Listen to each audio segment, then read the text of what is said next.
Hey everybody, welcome back to Cooking with MonsterCub. Tonight we're going to make something very special and near and dear to my heart. Something that my mom taught me how to make a long time ago and definitely pleases almost everybody who you'll have over to your house if you're having a party. I'm making MonsterCub Super Nachos. As you can see here, we have a couple of ingredients that are important to making our super nachos. We need our tortilla chips. I like to use Santitas. They're cheap, they're salty, they're crunchy. And then I also have these lime flavored Tostitos here. What we're going to do is get those laid out on the plate and start topping it off. For our toppings on our nachos, we decided to use corn salsa as well as regular veggie salsa. And we also have a mystery guest of a garlic verde salsa. On top of that, we have some Hormel chili we're going to warm up and put on top, as well as some shredded Mexican cheese and some sour cream once we get it all warmed up. We're going to start off by putting the chips down on the plate. A lot of people tend to either overdo it with the chips or not have enough. I found out when I moved down to Fort Lauderdale that the Latin population does nachos with singular chips rather than having a big pile of chips. But this is the Americana way, so this is the way I'm going to do it. I'm going to throw down some chips. That's our first layer. I'll take some cheese.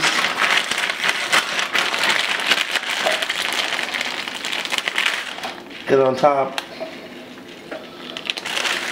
All the cheese we have. There we go. Got a little bit more over here.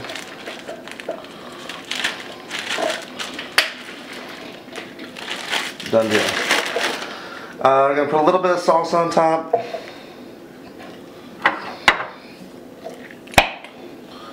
Just kind of little drops here and there. Nothing too crazy. Then, I'm going to add more chips.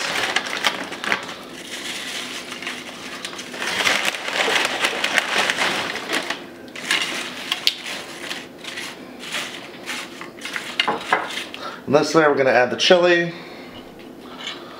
Just going to spoon it on. Wherever it falls, it's wherever it goes. And that's the way it was always meant to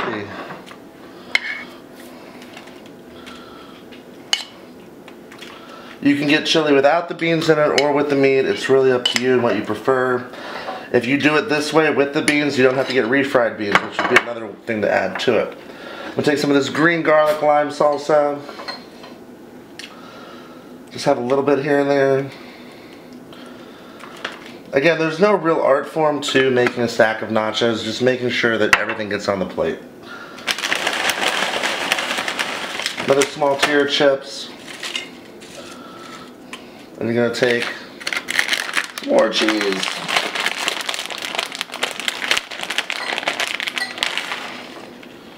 And put enough on there. You really can't see what was there before.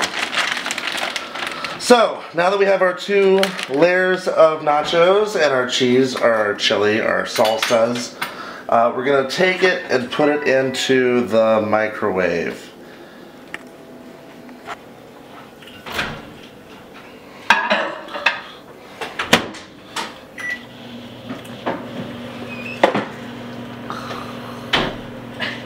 I hope you're clear. I can't see. Okay. So we're melting down the nachos right now.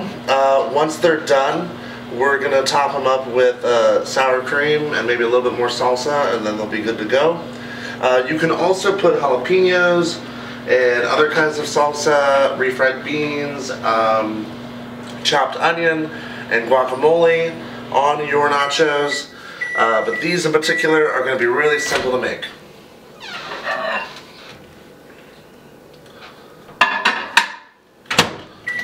So I put them in there initially for a minute and the cheese didn't really melt too much. So I'm going to put it in there for another 2 minutes, or at least until I see the cheese bubbling on the plate. Ooh, yum.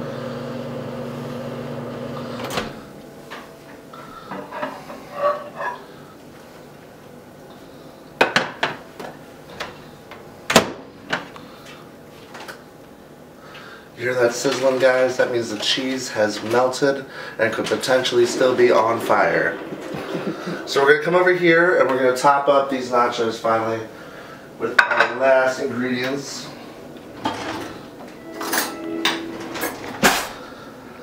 I'm just gonna take a little bit